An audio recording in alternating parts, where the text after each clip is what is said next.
السلام علیکم ورحمۃ اللہ تعالی وبرکاتہ۔ دنیا سمجھ نہ پائے گی عظمت حسین کی، دونوں جگہ میں ہوتی ہے شہرت حسین کی۔ دین رسول پاک پڑھانے کے واسطے محسوس ہو رہی تھی ضرورت حسین کی، محسوس ہو رہی تھی ضرورت حسین کی۔ تذکرہ امام حسین میں کربلا کے بعد کیا ہوا؟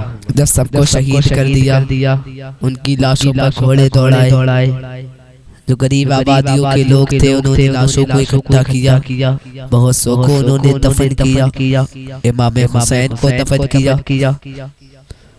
حضرات گرامی، اب بیویاں خیمے میں تھی، سیدہ زینب حضرت فاطمہ الزہرا کی سگی بیٹی، حسین ابن علی کی سگی بہن، جو حضرت امام حسین بی بی سکینہ ہے، اس خیمے میں چند عورتیں رہ گئی، بیمار زین العابدین رہ گئی۔ یزیدی لشکر کے چند لوگ آئے، آ کر کے کہنے لگے اپنے ہاتھ آگے بڑھاؤ، ہاتھ آگے بڑھائے گئے تو ہاتھوں میں ہتھکڑیاں ڈال دی۔ رسول اللہ کے گھر والوں کے ہاتھوں میں ہتھکڑیاں ڈالی گئی، خیمے میں آگ لگا دی گئی، جب خیمے جل گئے۔ شام کا وقت تھا، مغرب کے بعد یہ لٹا ہوا قافلہ کوفہ کی طرف جا رہا تھا، کربلا سے جا رہے تھے، مگر جتنے لوگ شہید ہوئے تھے ان کے سر سنبھال کر رکھے تھے۔ امام حسین کا سر لے لیا، عباس علمبردار کا سر لے لیا، علی اکبر اور قاسم کے سر کو لے لیا، سارے سروں کو انہوں نے نیزے میں ڈال دیا، سروں کو لے کر چلنے لگے۔ سفر ان کا شروع ہوا، کوفہ کی طرف چلے۔ ایک حدیث جس کا نام بی بی شیرین بتایا گیا ہے، فاطمہ الزہرا کے گھر پہ کام کر چکی ہے، فاطمہ الزہرا کی بھی خدمت کر چکی ہے۔ میرے مولا حسین نے اس کو آزاد کر دیا، وہ کہتی ہے میں آزاد ہونا نہیں چاہتی، کہا تھا جو بڑھاپے پر پہنچ چکی ہے ہم نے تجھے آزاد کر دیا۔ اس کے بعد مولا حسین مدینہ طیبہ میں تھے، بی بی شیرین کو کہا تھا تو آزاد گئے، بہت سارا مال دیا تھا اور جمع کر کے کہا تھا تو چلی جا اور باقی کی زندگی گزار۔ تو کہتی ہے ایک شرط ہے میری، میں ایک شرط پر یہاں سے چلی جاؤں گی۔ میرے امام نے پوچھا ہم نے تجھے آج تک کسی چیز سے منع نہیں کیا گیا، کیا چیز تو چاہتی ہے؟ بی بی شیرین نے کہا تھا مولا میں چاہتی ہوں میں ایک گھر بنا لوں، اس میں آپ ایک بار اپنے قدم رکھ دے، غریبوں کے گھر آپ ایک بار تشریف لے آئے، میری قسمت کی معراج ہو جائے گی۔ امام نے کہا تھا ہم تو غریبوں کے گھر روز جانا پسند کرتے گئے، اب تیرے گھر آئیں گے۔ بی بی شیرین نے کہا مولا میری ایک درخواست دیے گئے، آپ اپنے خاندان کو ساتھ لے کر آئے۔ مولا حسین نے ساری بیویوں سے کہا دیکھو شیرین کہتی ہے میرے گھر دعوت ہے، ہم سب آئیں گے، اور مسکراتے ہوئے آپ نے فرمایا بی بی شیرین کہیں ایسا نہ ہو کہ ہم آئیں اور تو پہچان ہی نہ سکے۔ امام حسین نے کہا ہم آئیں اور تو پہچان ہی نہ سکے۔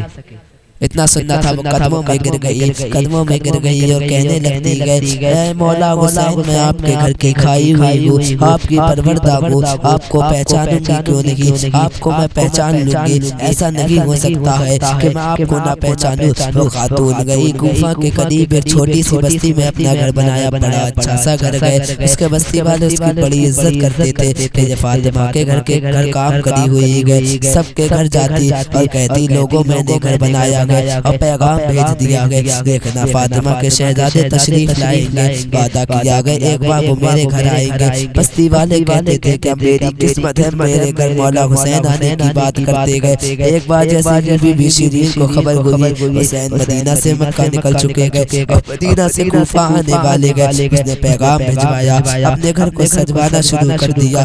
مولا حسین کا قافلہ آ رہا ہے، وہ کوفہ جانے والے گئے اور میرے گھر بیٹھے گئے۔ جنگ کی ابھی کوئی خبر نہ تھی، جب بستی والوں کو خبر ملی کہ مولا حسین کا قافلہ نکل چکا ہے، سارے بستی والے اس کے ساتھ مل گئے، تب اپنے گھروں کو سجانا شروع کر دیے اور روز انتظار کرتے۔ شیرین پہاڑ کی ایک چوٹی پر صبح سے شام تک بیٹھتی، آنے جانے والے قافلوں کو دیکھتی کہ امام حسین اپنے گھر والوں کے ساتھ آنے والے گئے، لیکن آئے کئی دن گزر گئے اور ایک رات ایسی آئی، ایک عورت آئی، آ کر کے کہنے لگی کہا بی بی شیرین اٹھو جلدی، حاکم بصرہ ابن زیاد کا لشکر گئے، تیرا گھر بہت بڑا گئے، وہ چاہتے ہیں کہ آج کی رات تیرے گھر میں گزارے۔ کہا کون لوگ ہیں، کیوں آئے گئے؟ کہا ایک باغی نے بغاوت کی تھی اور اس کا سر کچل دیا گیا ہے۔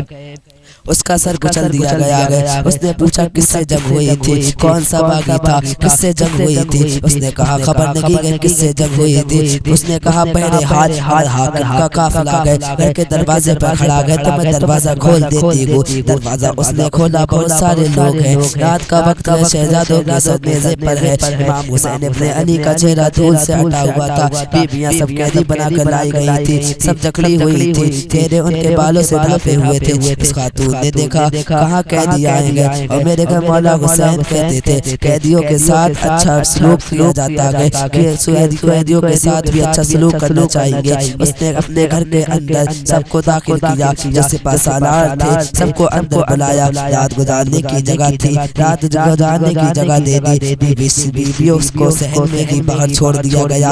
اس خاتون نے کہا قیدیوں کو تو لاؤ، میرا گھر بہت بڑا گئے، میں اندر سلا لوں گی۔ اب تک یہ خبر نہ تھی یہ لٹا ہوا قافلہ کس کا آیا گیا۔ اس نے رات کا کھانا بنایا، فوجیوں نے کھانا کھا لیا تو بیوی سے کہا ان قیدیوں کو کھانا مت دینا۔ اس نے چلا کر کہا دیکھو ہمارا دستور ہے، میں فاطمہ کے گھر کام کرتی تھی، وہاں پاکے تو رکھتے تھے، لیکن آنے والے مہمان کو بھوکا نہیں رکھا جاتا تھا۔ اس نے کھانا بنایا اور لے کر کے آئی سیدہ زینب کے پاس رکھا۔ بی بی زینب نے اپنے دونوں ہاتھ دکھائے جو بندھے ہوئے تھے، بی بی شیرین نے کھولا، بالوں سے چہرہ ڈھکا ہوا تھا، ابھی پتہ نہیں یہ کون گئے۔ اس نے کھانا پروسا، اپنے بھائی کو بی بی زینب نے یاد کیا، یا حسین ابن علی۔ شیرین اتنا سنتے ہی چونک گئی،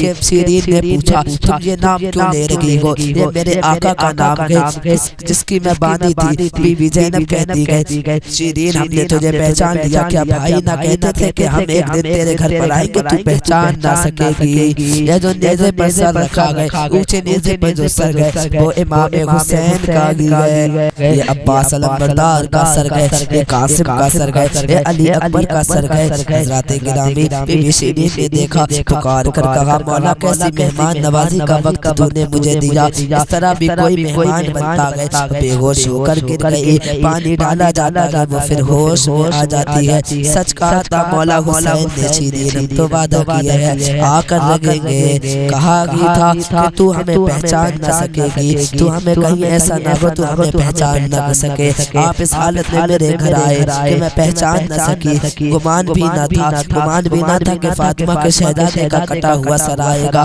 وہ بے ہوش ہو کر گر گئی۔ صبح میں جب قیدیوں نے دیکھا کہ اس کا جسم ٹھنڈا ہو گیا تھا، اس کی روح نکل گئی تھی۔ وما علینا الا البلاغ۔ السلام علیکم ورحمۃ اللہ تعالی وبرکاتہ۔